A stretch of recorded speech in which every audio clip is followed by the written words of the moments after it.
Assalamualaikum warahmatullahi wabarakatuh. Perkenalkan, nama saya Avianti Giazaro, NPM 21901082060.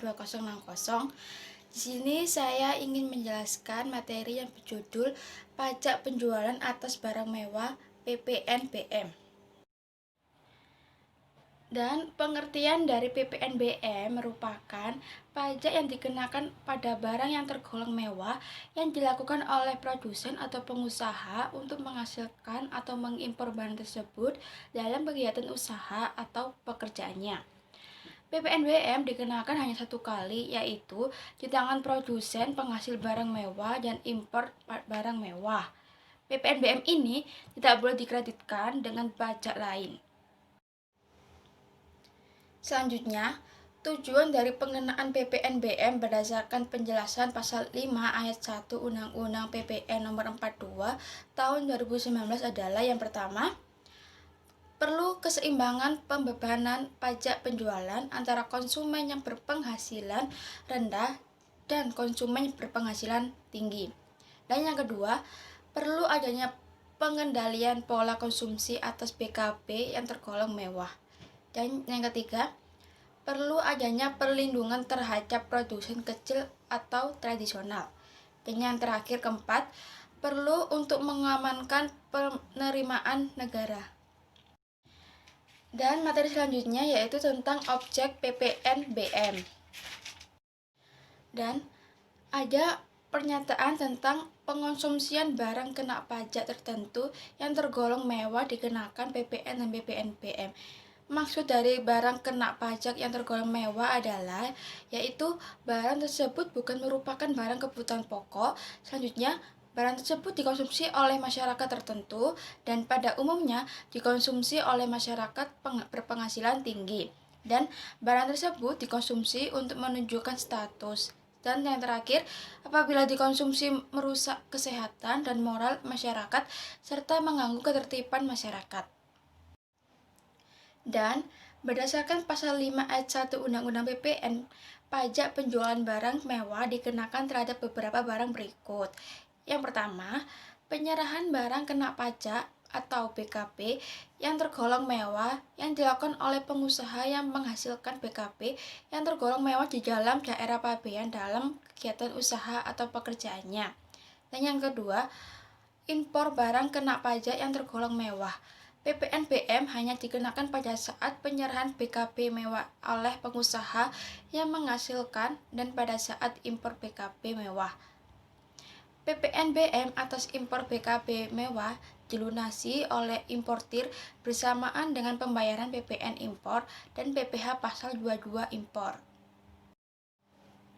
Selanjutnya, dasar pengenaan pajak PPNBM. Yang pertama, atas impor menggunakan nilai impor. Yang kedua, atas penyerahan di dalam daerah pabean menggunakan harga jual. Penggantiannya atau nilai lain yang dipakai sebagai dasar untuk menghitung PPN dan PPNBM yang terutang. Selanjutnya, bagaimana tarif dan cara menghitung PPNBM? Yang pertama, tarif umum PPNBM yang diatur di pasal 8 Undang-Undang Nomor 42 Tahun 2009 paling rendah yaitu 10% dan paling tinggi 200%. Yang kedua, tarif khusus PPNBM dikenakan kepada pengusaha atas ekspor BKP tergolong mewah adalah 0%.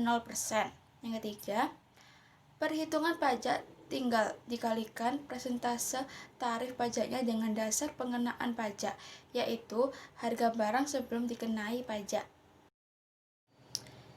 Selanjutnya, yaitu tarif PPNBM sepenuhnya diatur dalam PMK dan ditentukan berdasarkan klasifikasi BKP mewah. Secara umum, tarif PPNBM dibagi menjadi dua, yaitu tarif PPNBM kendaraan bermotor dan non-kendaraan bermotor. Tarif PPNBM kendaraan bermotor sudah diatur dalam PP 73 tahun 2019. Sementara tarif PPNBM untuk kelompok non-kendaraan bermotor diatur dalam PMK 86 garing PMK 010 garing 2019. Perubahan PMK 35 garing PMK garing 2017 tentang sejenis barang kena pajak yang tergolong mewah selain kendaraan bermotor yang dikenai pajak penjualan atas barang mewah. Mekanisme pengenaan PPNBM sedikit berbeda dengan PPN. Mekanisme pemungutan PPNBM dilakukan dengan faktur pajak sebagaimana diisyaratkan dalam pemungutan PPN. Sesuai pasal 10 ayat 2 Undang-Undang PPN, PPNBM yang sudah dibayar pada waktu perolehan atau impor BKP yang tergolong mewah tidak dapat dikreditkan dengan PPN maupun PPNBM yang dipungut. Selanjutnya, perhitungan pajak pertambahan nilai PPN dan pajak penjualan atas barang mewah PPNBM. PPN dan PPNBM, kontrak atau perjanjian tertulis mengenai penyerahan barang kena pajak dan atau jasa kena pajak paling sedikit memuat yang pertama nilai kontrak, yang kedua dasar pengenaan pajak, yang ketiga besarnya pajak pertambahan nilai atau pajak pertambahan nilai dan pajak penjualan atas barang mewah yang terutang. Dalam hal nilai kontrak atau perjanjian tertulis, sudah termasuk pajak pertambahan nilai atau PPN dan PPNBM. Maka, dalam kontrak atau perjanjian tertulis tersebut termasuk PPN dan PPNBM.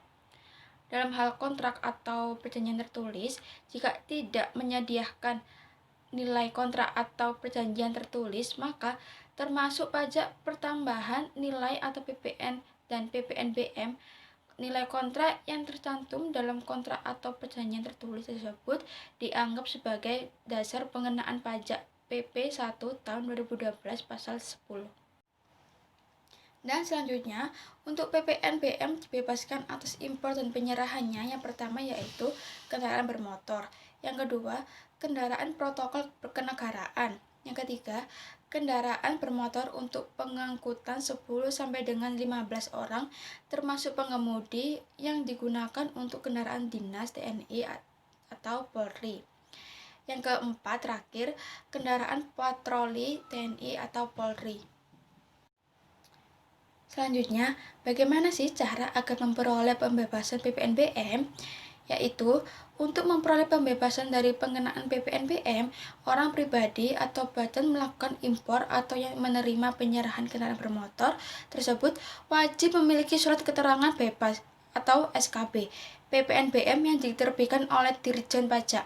Dan saya mengambil materi ini dengan menggunakan referensi dari buku Perpajakan untuk akademisi dan pelaku usaha.